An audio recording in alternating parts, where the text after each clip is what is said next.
Gay wedding cake. Shaken, not stirred. Libertarians. They're the annoying dorks who have bizarre ideas on individualism, boners for free market capitalism, and creepy views on age of consent laws. Recently, the New York Times published this article, Libertarians, We Told You So. The article proposes that the Libertarians were warning us all about the American government's authoritarianism under Trump's regime, and nobody listened to them. Maybe we wouldn't have ended up in this mess if you just, let the libertarians cook. After all, they told you so. The short response to that claim is, no.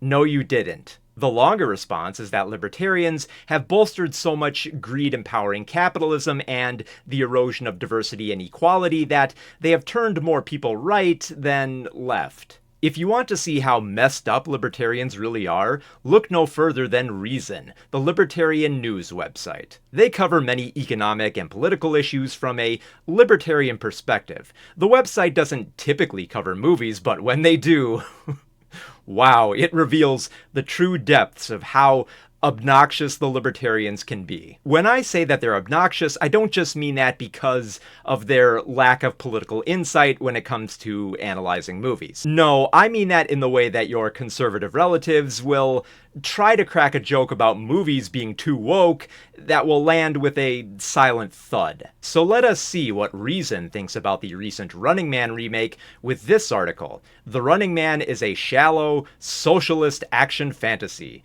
by Peter Suderman. The biggest twist in The Running Man comes when the credits roll. The screenplay is credited to director Edgar Wright and Michael Bacall. I was shocked. No Zoran Mandani? Even without his name, the movie plays like a hodgepodge of the incoming New York City mayor's socialist themes. This is the first paragraph, and Peter is already pathetically crowbarring in a joke about Mandani being a socialist. Now yes, the film does lean more towards socialism for stressing that corporations shouldn't have control over all of our lives and shouldn't widen wealth inequality. But Peter wants you to believe that those ideas about how it's bad to let yourself be hunted for entertainment to afford medicine for your sick child is somehow wrong. Corporations don't do any of those evil things that happen in The Running Man, which is a statement that only makes sense if you're a libertarian with a hate boner for socialists. But unlike the 1980s version, which was essentially a big man action romp in the era's usual style, Wright's adaptation channels King's left-wing politics with far more vigor, and though it was written and produced before Mandani's unlikely rise, it shares the same dismal, angry, economic worldview in which wealthy people and corporate overlords manipulate a cruel and uncaring system for personal gain while exploiting workers at the bottom. I was almost surprised when there wasn't a lecture on affordability. Okay, so Peter is complaining that the film is far too on the nose with its political satire. But another way to look at the film's political satire is that it was on point and couldn't be missed. I think that's what Peter hates most about this version. He can't fully ignore the politics in favor of an action romp. So while the film's stance might better align with Stephen King's politics and his original story, according to Peter, director Edgar Wright shouldn't just say it so loud. Also, just a little side note here, if you really thought that Mamdani's rise was unlikely, you might as well just have the words, "I am out of touch with the world," tattooed on your forehead. But Wright is so devoted to his cartoon musical style that he can't muster much of an emotional connection. Like the fictional game show itself, Richard's familial stakes come across as concocted to manipulate viewers rather than present a meaningful human drama. There's just not much to hold on to, no heart-tugging anchor for the movie's angry politics. How dare this sci-fi dystopian story about wealth and equality stage a believable scenario that forces the hero to compete in the Running Man game show. I won't allow it to manipulate my emotions, even though that's the entire point of storytelling. Meanwhile, those politics are fairly muddled.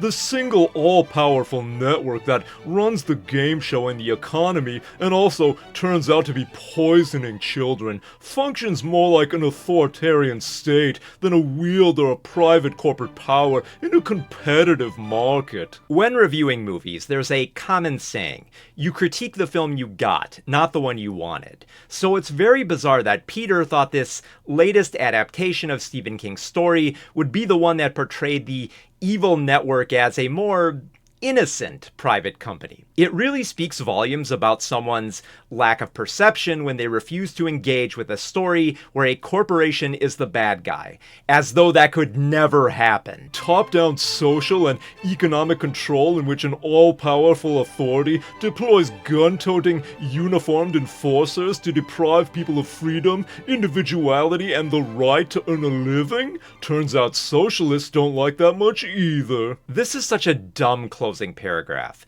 Peter frames this dystopian environment as depriving people of the right to earn a living, in order to make the movie sound more like the evils of socialism than capitalism. But no, Peter. This is a future where you're encouraged to earn a living by taking on dangerous, hazardous jobs. You can work in this hideous future, whether you want to toil away in an unsafe mine or be hunted for sport. This whole article just reads as Peter getting mad at the movie for saying corporations are corrupt, and then arguing, "I know you are, but what am I?" Just to take a break from Peter's dogshit writing, I want to talk about the movie for a bit. So, one of the most controversial aspects of Edgar Wright's The Running Man is the ending. So, Stephen King's original story ends with Richards refusing Killian's offer to go from running man prey to hunter. He doesn't want to continue the cycle of violence that keeps others down. So he programs the jet that he is on to smash into Killian's building, killing them both. Edgar Wright's movie gets right up to that ending and says, nah, that's not enough. Since Killian has so much control over the media and would likely be prepared for such a possibility, Richards is shot down out of the sky before reaching Killian's building. Richards ejects before the explosion and mounts a revolution when he returns to Killian's show. Richards pops up on the televised stage to gun down Killian in front of an audience that has turned against the showrunner. This might sound controversial, but I kinda like this ending more than the book. I know it's radically different from the novel, but after watching so much anti-fascist media, I'm kinda tired of the narratives where the revolutionaries have to sacrifice themselves for a world that they will never see. It's noble, sure, but can we just get a story where the protagonists fighting fascists live to see these regimes burn to the fucking ground and get a chance to piss on the ashes? Because that's all I wanted, and I felt that Wright's Running Man satisfied that desire. But clearly, Reason writer Peter Suderman doesn't like that ending. He wants the old Running Man movie, where the themes were so ephemeral that you could just ignore them for the action romp. So let's see how Peter handles another 1980s movie retread with Predator Badlands. But this time, instead of talking about socialism, he's talking about toxic masculinity. In this article, in Predator Badlands, the Predator takes on toxic masculinity. Long before the phrase toxic masculinity first stomped its way into our lexicon, there was a great movie about the idea it represents. That movie was Predator, a movie about a band of absolutely gigantic, utterly badass dudes stalking an even bigger, even more badass alien hunter in the jungle. The dudes included steroidal man-mountains such as Carl Weathers, Bill Duke, Sonny Landham, and Jesse Ventura, who somehow wasn't even the most notable of the movie's future governors. Yeah, and the vast majority of those manly mountains were easily smoked by one predator. For how utterly badass these dudes might appear, they sure do get sliced up like butter by this singular alien threat. I mean, sure, they're buff, armed, and spouting homophobic slurs, but they sure do get slaughtered with ease by one enemy. You want to look good for when you get stabbed with a knife. But sure, go on, you were talking about future governors. That would be their leader, a cigar-chomping, quip-dispensing Arnold Schwarzenegger, in as fine a form as he's ever been. Predator was one of the best Arnold Schwarzenegger movies, ASM, back when ASMs were a genre unto themselves. Nobody calls Arnold Schwarzenegger movies ASMs for short. Stop stop trying to make ASMs happen. But at heart, it was a movie about masculine strength. Even more specifically, it was about biceps. Predator is the movie that gave us the image that would become the epic handshake meme, drawn from a crucial early scene in which Schwarzenegger and Weathers, playing old friends, greet each other by locking arms and eyes in a contest of brute upper body strength. Schwarzenegger obviously wins, instantly confirming his pack dominance. A pack, by the way, which is completely obliterated with the exception of Schwarzenegger. Ultimately, masculine strength doesn't play a role in defeating the Predator. It's only with Schwarzenegger's smarts in concealing himself from the hunter that gives him the advantage to defeat the Predator. In a gang of big, tough dudes, there was a clear hierarchy of top-down order defined by raw physical strength. Schwarzenegger was what they all vied to be, the biggest and the toughest. The only remaining competition was the Predator itself. The movie was organized around settling that dispute because men must know. Predator, you see, was a movie about toxic masculinity and how it was awesome. This has got to be the dimmest read of the film.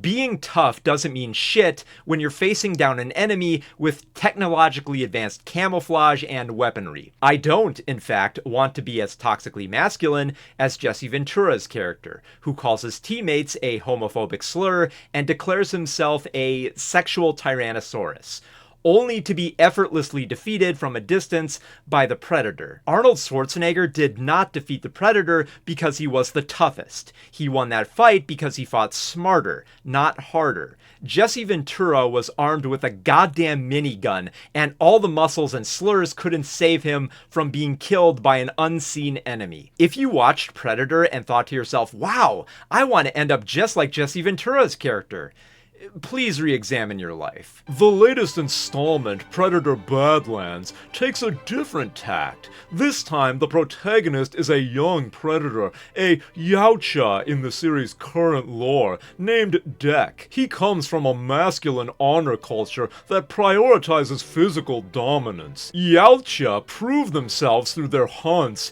and their culture has little room for weakness, mercy, or mushy feelings of any kind beyond anger. Dek is small for a Yautja, and thus inherently weak. But when his larger older brother shows up to cull him, at the bequest of their brutish father, the brother shows mercy out of gratitude for a time when Dek protected him. The older brother helps Dek escape to a planet full of killer wildlife, including the Kalisk, a monster no Yautja has ever slain. Dek sets out to hunt the Kalisk and thus prove himself as a man, or at least the predatorial equivalent.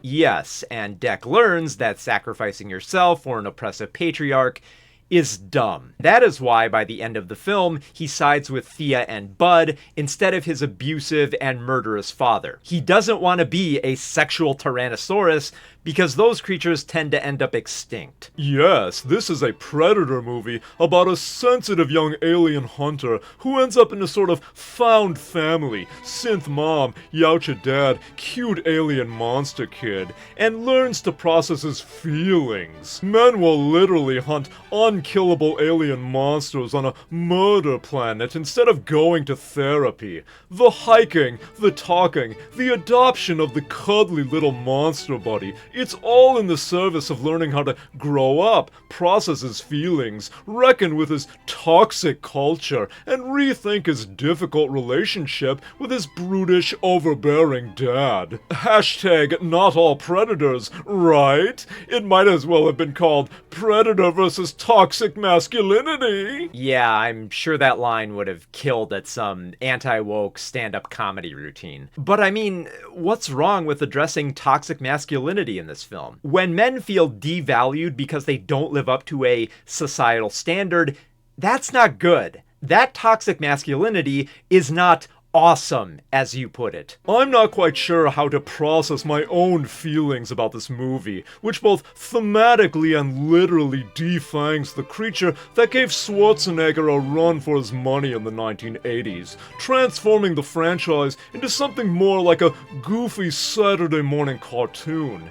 At least one person has already dubbed it Predator Muppet Babies. On its own terms, it works quite well, and Fanning in particular is a bubbly comedic delight. Yet, I don't think I was fully prepared for a kiddie Predator film that is soft, friendly, cuddly, even cute. But maybe that's just my toxic masculinity talking. No, that's your masculine insecurity talking. Because the film is actually quite fun and brutal. It still makes Deck a strong predator, considering his adventure takes him to a planet where literally everything there is trying to kill him, including the grass. Any human character sent to this planet would be dead in seconds. Deck spends most of the film ripping apart monsters and synthetics, and then returns home to violently murder his abusive father. But yeah, Bud is framed to be cute, and I guess that makes it a soft Saturday morning cartoon.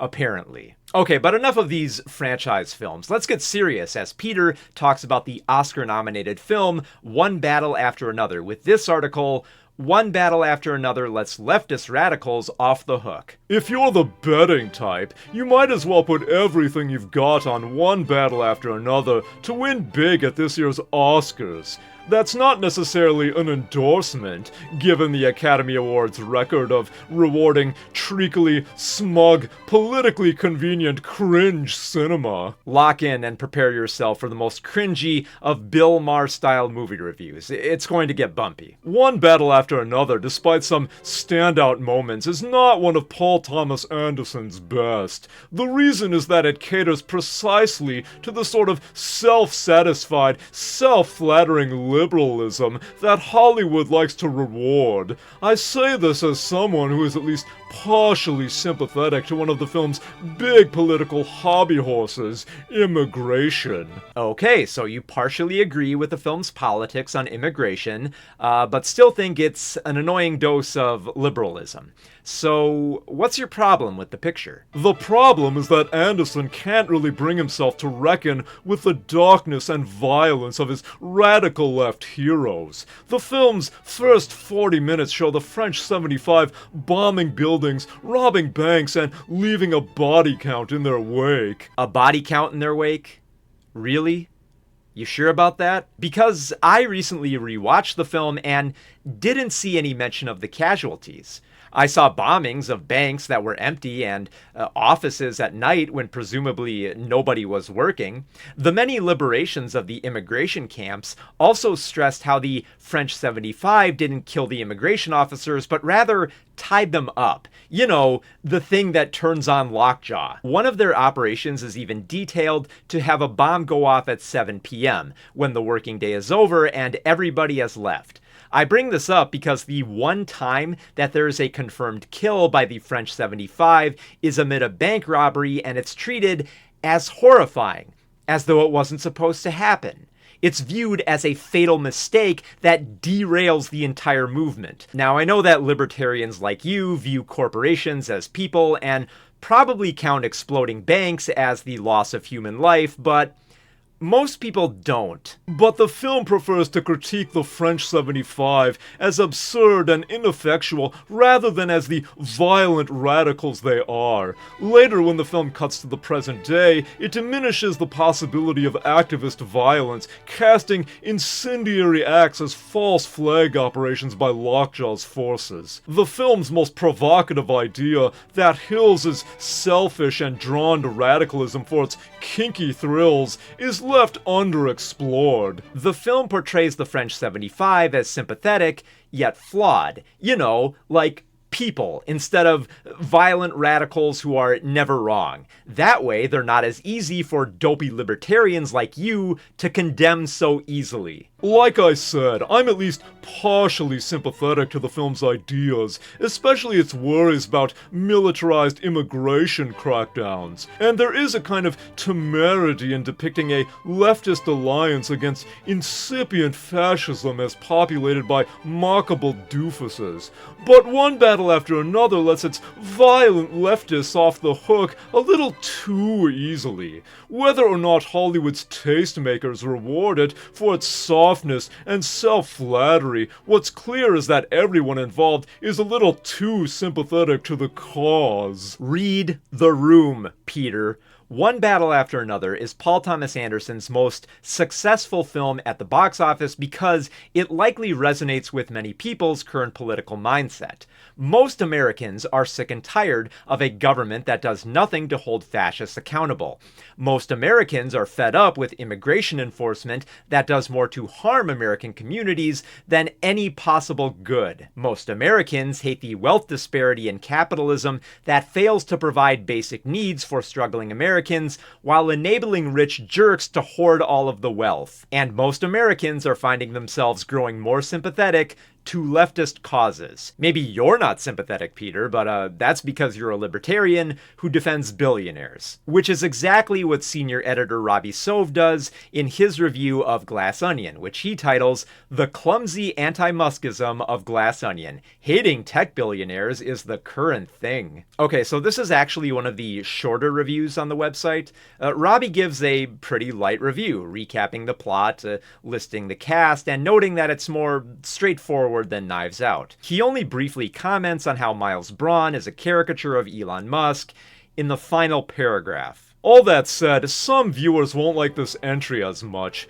Its self-indulgent ending falls comparatively flat, and there's no getting around Glass Onion's hectoring progressive agenda, a ceaseless, flashy reminder that hating white male tech billionaires is the current thing. The film's politics date it, even more so than the COVID masks the characters wear before arriving at the crime scene. And, why do you think people are okay hating on white male billionaires?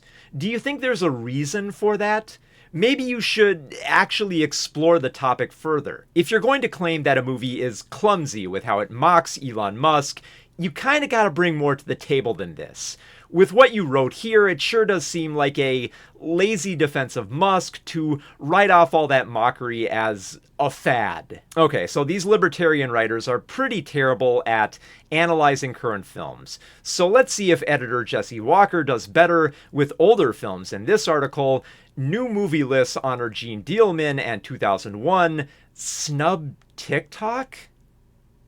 I got a bad feeling about this one. 10 years ago, the big news was that Orson Welles' 1941 film Citizen Kane was no longer in first place. In the great continental drift that is film buff fashion, this was the equivalent of Pangea splitting. While Kane had not made the top 10 in the first critics poll way back in 1952, it had topped the list in 1962 and stayed there for half a century. When Sight and Sound started surveying filmmakers as well as critics, Kane dominated the new poll too. But in 2012, the directors voted for Yasujiro Ozu's family drama Tokyo Story, and the critics voted for Alfred Hitchcock's immortal mindfuck Vertigo. A decade later, Kane has not regained its throne. The directors have crowned Stanley Kubrick's evolutionary epic 2001: A Space Odyssey, while the critics have selected Chantal Akerman's Gene Dealman, the least salacious movie ever made about a prostitute. Okay, I'm sorry, I'm gonna go off on a bit of a tangent here, but I can't stress enough how big a deal it is that Gene Dealman ended up at number 1 on the critics list. Jesse Walker isn't that articulate in the article the way that he just writes off Tokyo Story as a family drama and Vertigo as a mindfuck, but Chantal Akerman's film deserves better than that. If you mention films like Citizen Kane, Vertigo, or 2001 in passing, most people will know the movie you're talking about. They probably wouldn't even blink if you mentioned that they were on a top 10 list of movies. But Gene Dealman, a slow-paced drama about a woman's daily routine of errands, cooking, and sex with clients, where the most dramatic moment is not when she murders one of her clients, but overboils the potatoes, is not something you see grace many best of movie lists. Having this woman's 1975 film make it to the top of this list 7 years after she committed suicide is kind of a big deal. The way that Jesse writes about this movie's placement seems so detached. I say this because he seems to obsess more on movie release dates than on their contents. And he really wanders off topic when talking about Mulholland Drive. When Mulholland Drive made its Cannes debut, my Reason colleague Fiona Harrigan was not quite 1 year old, but I saw that movie in its first run on a date with my now wife, and I will pretend for as long as I can that it is still contemporary. Dude, movies get old over time. Welcome to the crucial truth of linear progression that we've all had to deal with. 2001 was 25 years ago, and it's no longer considered contemporary because that's how time works. I can just feel the writer's brain melting down as I read this, because after remarking on how old he is, Jesse makes a bizarre claim about what counts as a movie. If you look at the lower ranks of the Sight and Sound Top 100s, of course you'll find some more recent material. The critics poll has room for such modern fare as Moonlight, Parasite, and Get Out, and the first two of those made it onto the director's list too. But these lists have their limits. You can make a pretty good case that many of the best motion pictures of the 21st century have been TV shows, but there is no television here. I don't know if that's a product of the voters' preferences or the pollsters' rules. You'll know these lists are forward-looking when they have room for, say, BoJack Horseman. What the fuck are you talking? Okay, BoJack Horseman is a TV show, not a movie. It has not been marketed, presented, or run in theaters as a movie. So why the fuck would you think a list of the best movies would ever include BoJack Horseman? Jesse can't even engage with the topic of movies because it sounds like he watches more modern TV than movies. But this article gets even worse as he rambles further. They'll truly be forward-looking when they have room for the vernacular videos that go viral online. No, I'm not saying I've seen a TikTok that's on par with Citizen Kane. I'm just saying that cinema is a lot larger these days than what gets screened in theaters, and that at some point these other sorts of moving pictures are going to find their way into the canon. Some of them have danced around the edges already. The very first Sight and Sound Top 10 had room for Robert Flaherty's Louisiana Story, which was, among other things, an extended advertisement for Standard Oil. If you've already let in an ad, you might as well let in a Tumblr GIF. I mean, it would have to be a really good Tumblr GIF, but in principle. Okay, so now Jesse is arguing that viral videos and Tumblr GIFs should also be on these best of movie lists. And his evidence for this is that some movies have product placement. For reference, Jesse Walker is 55 years old.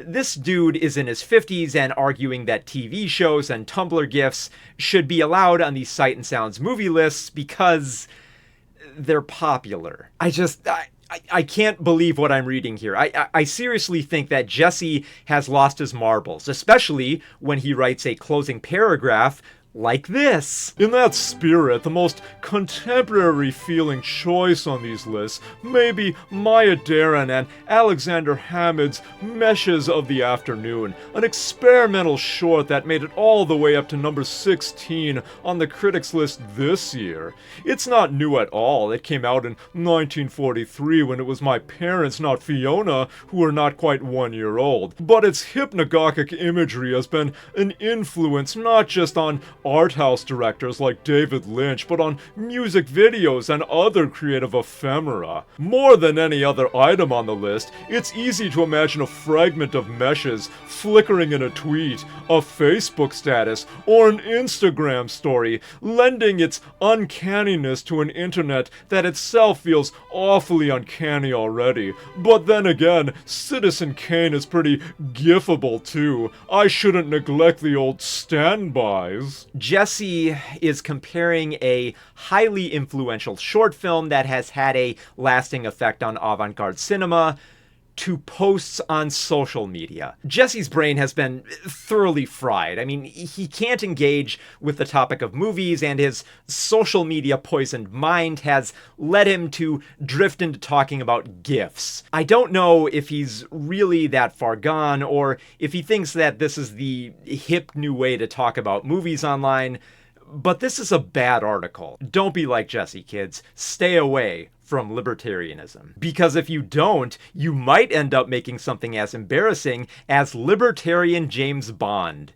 which is a real skit made by Reason. You loved him in Live and Let Die with Dignity, Bitcoins Are Forever, and The Man with the Golden Gun. Now Bond is back with an explosive new film filled with action, intrigue, and a lengthy discussion of Federal Reserve monetary policy. Now, I know how that description sounds, and your first question is probably, is this satire or a roast?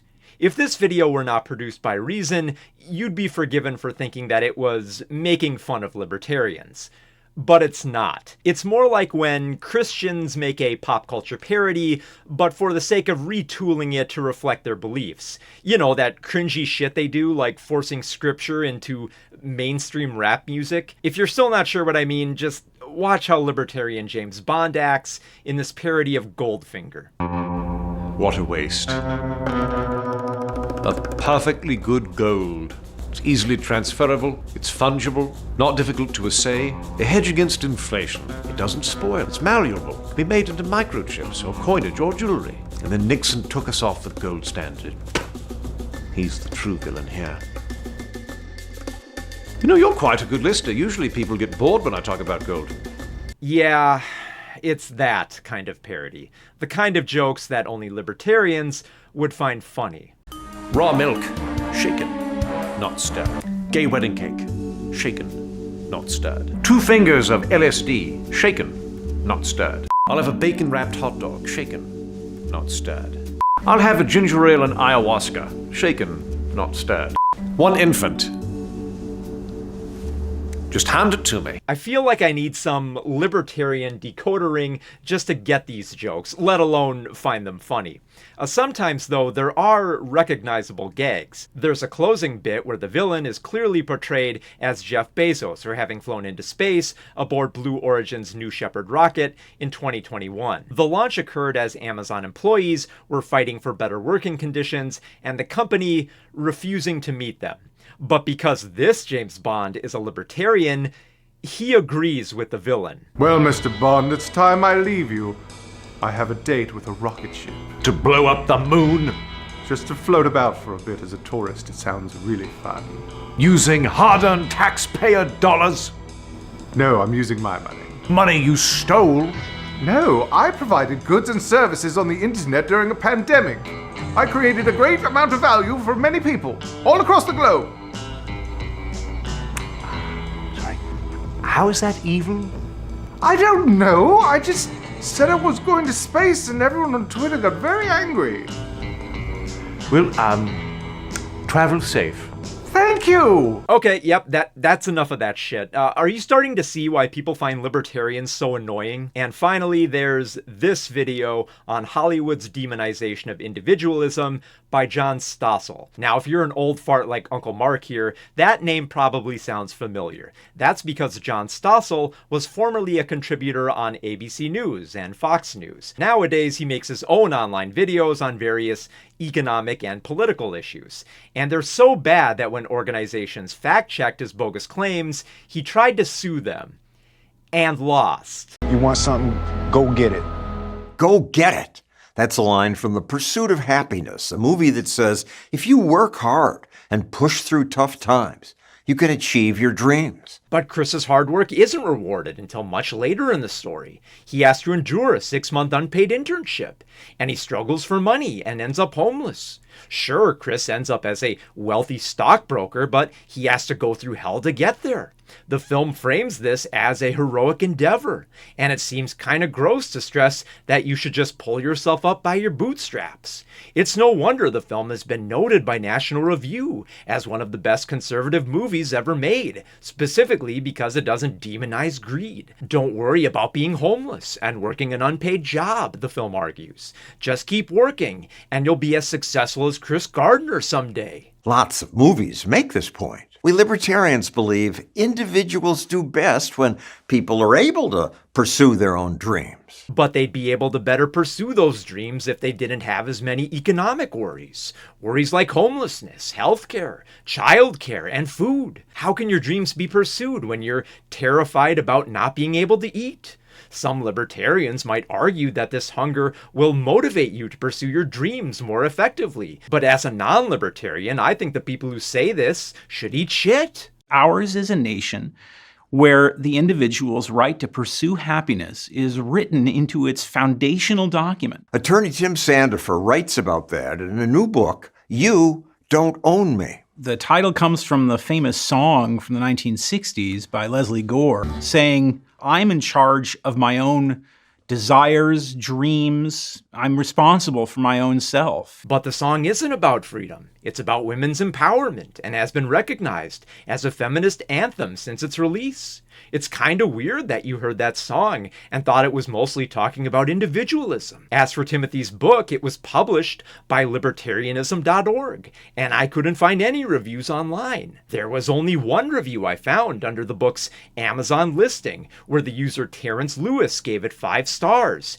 and wrote, "Great as read." The most popular movies are often about individual heroes.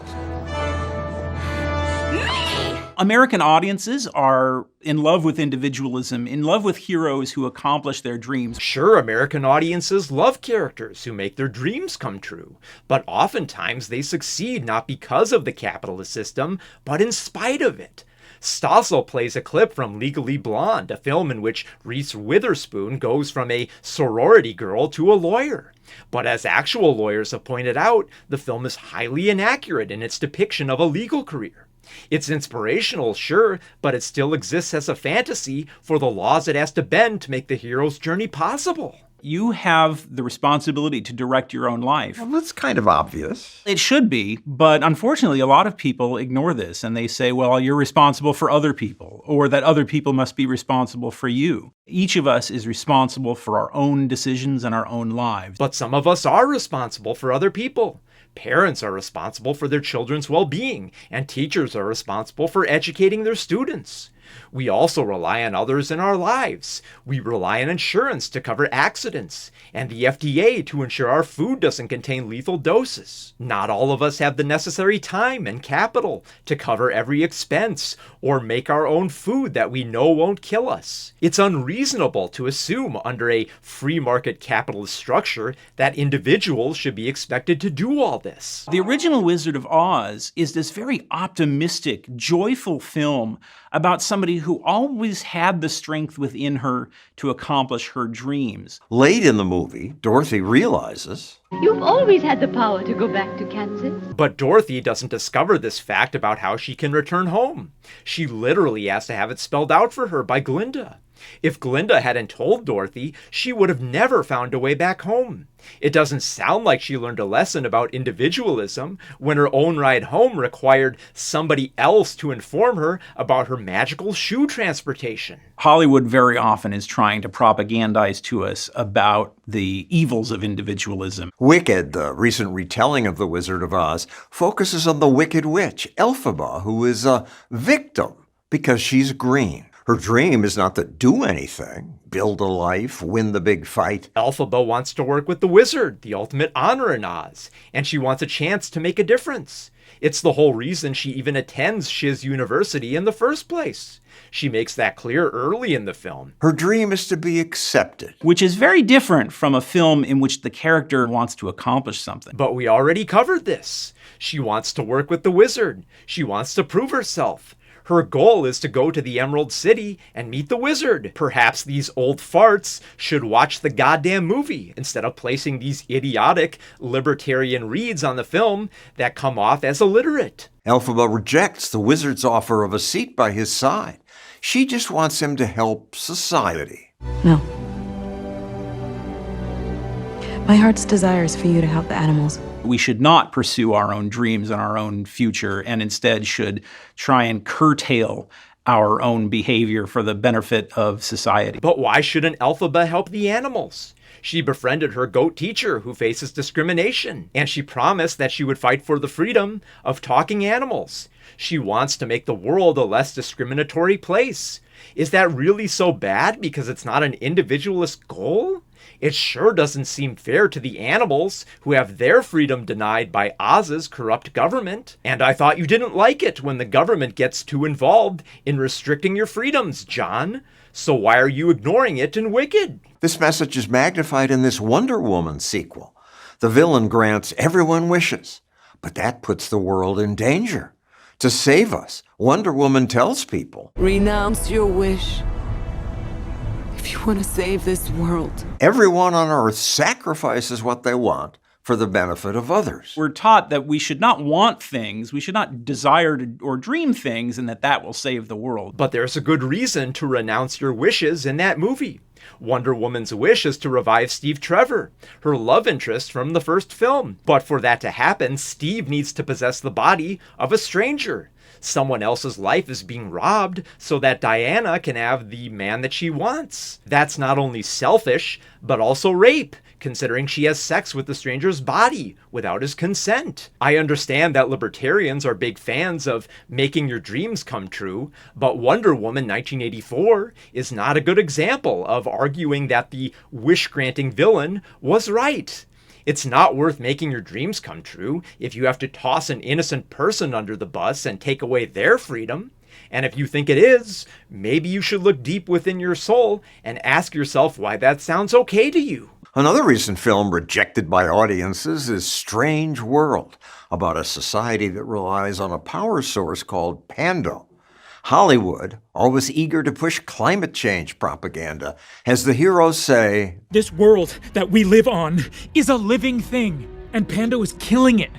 If we want to survive, Pando has to go. The heroes destroy their source of energy, and they are happy, even though their world now has lost power. Living without today's energy technology doesn't just mean doing without warm coffee. It means doing without ambulances when you're having a heart attack, doing without an airplane to carry people's organ transplant. Doing without today's energy technology would be a colossal disaster for the human race, and yet the movie kind of ridicules that concern. But the population of Strange World finds alternatives.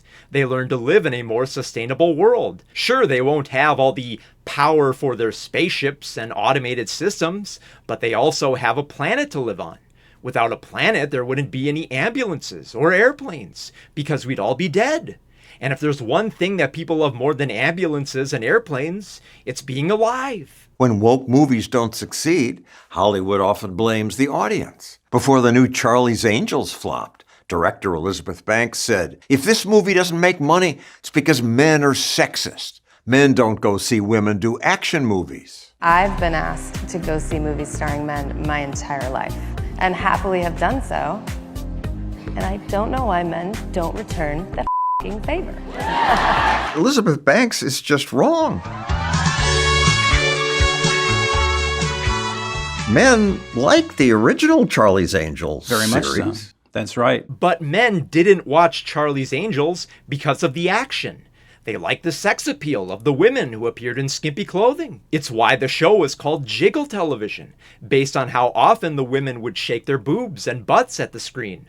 While I didn't much care for Elizabeth Banks's Charlie's Angels movie, it's pretty clear that she wanted to reframe the franchise away from the male gaze. Saying that men do like women in acting roles by using the original Charlie's Angels TV show as an example is like saying women aren't discriminated against in the workplace and when it comes to landing a job because they get hired at places like Hooters. The reality is that people are not interested in seeing just another lame remake that satisfies all the politically correct tests. Or maybe they're just bad movies. Maybe people don't care about your culture war bullshit and the film just didn't look appealing. Movies that were more sympathetic to trans individuals did well at the box office. Films like Barbie and Across the Spider-Verse. Maybe the wokeness is what drove you two away from movies, but we've already established that you're libertarian dorks who can't understand the motivations of characters in films like Wicked and Wonder Woman 1984. To Sandifer, the best message is we own ourselves. My life is mine. I don't exist to make other people happy. Sounds selfish.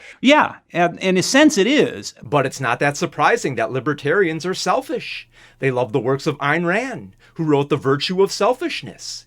It's no wonder so many people find libertarians annoying. But of course, it's also true that one of the reasons that I might want to spend my life for is helping other people that I love, you know, my wife and my kids. But when it comes down to it, my life belongs to me. And individuals pursuing their own dreams accomplish remarkable things. Absolutely. Yes, you can accomplish remarkable things, just like Tim, author of You Don't Own Me, the book that was critically acclaimed by Terrence Lewis as great as Reed.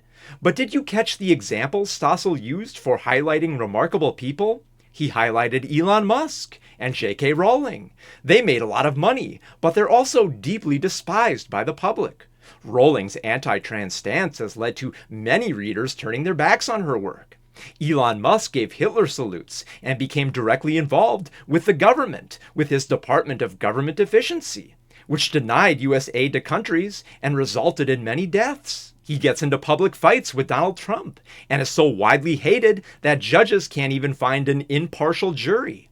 So these are terrible examples, John. But then again, it's a terrible video. Because lest you think this video was posted before J.K. Rowling fell down the anti-trans rabbit hole and Elon Musk was working with Trump, this video was posted in January of 2026. Okay, so we know which movies don't represent libertarian values. But which ones do? Let's not approach this topic with libertarian theories grafted onto movies that kinda sorta reflect libertarian values if you ignore huge chunks of the narrative. Let's just speed right to the film adaptation of one of the most revered libertarian novels, Ayn Rand's Atlas Shrugged. Now, if you have not read this novel, presumably because you are sane, here's a short breakdown of the book and the 3 movies it took to bring it to the big screen. The story takes place in a dystopian United States. The government is too oppressive, not towards people, but towards industries, specifically the railroad industry. The story's protagonists are Dagny Taggart, who is the vice president of Taggart Transcontinental Railroad, and Hank Reardon, developer of Reardon Metals. There's an economic depression, and they don't like the laws and restrictions being placed on their business. However, a mysterious man named John Galt wants to lead a capital strike that will change everything. John encourages the businesses to revolt against the government in order to pursue their right to make lots and lots of money under laissez-faire capitalism. Basically, imagine the Hunger Games, but instead of poor citizens fighting for food, it's rich industrialists fighting to be bigger, greedier bitches. So yeah, Atlas Shrugged is a fucking stupid book. The story is slightly better as a movie series though, but that's only because the book is incredibly boring at over 1,000 pages of just shitty philosophy about being selfish. The quality of these movies just gets progressively worse with each sequel. This is best seen in the dwindling budget, which was literally slashed in half with each entry, and in how each film had to entirely recast. These films are poorly made and their philosophies are garbage. But hey, I might think these movies are dumb, but ultimately, from the perspective of libertarians, it's up to the marketplace to decide whether or not these movies were good. So let's see how well these movies performed at the box office against competing films.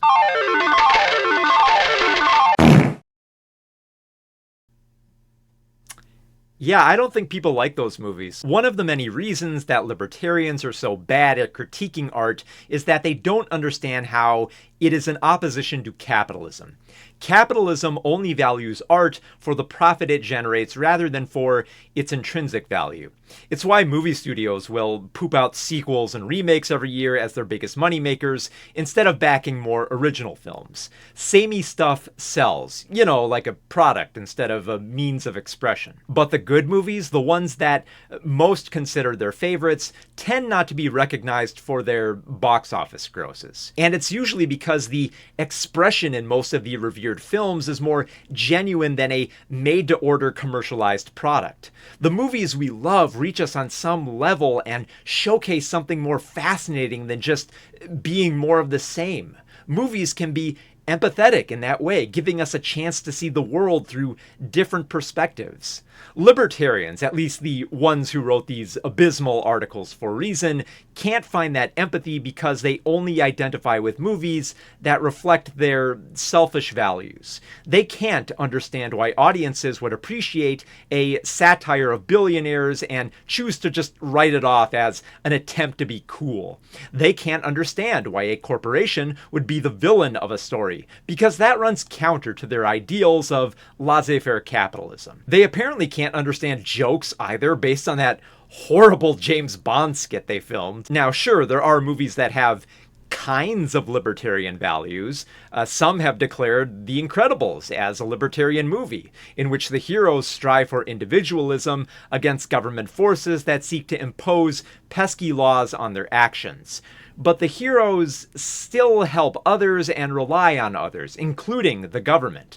The superhero family works together to stop a robot from destroying a city. So, risking their lives and fighting to protect somebody who isn't them. For free. But also, the family relies on government agent Rick Dicker to relocate them and erase their superhero existence from people's memories. And that doesn't sound very libertarian, relying on taxpayer dollars to keep your family safe and hide your superhero status. This is why, in order for libertarians to approve of movies representing their politics, they will often need to twist themselves into pretzels. Their entire philosophy is littered with so many holes that are at odds with some of the most amazing movies. And those flaws are annoyingly revealed in their writing on Reason. So yeah, I don't recommend reading Reason for their very, very dumb opinions on movies. Sounds selfish. Yeah, in a sense it is. Hey everybody, thanks for watching my video to the end. If you enjoyed it, be sure to give it a like and subscribe for more video essays and movie reviews that I do on this channel. I also have a Patreon below that will give you early access to videos like this one. Thanks for watching. Go watch Predator Badlands. I really had a lot of fun with that picture. It's great.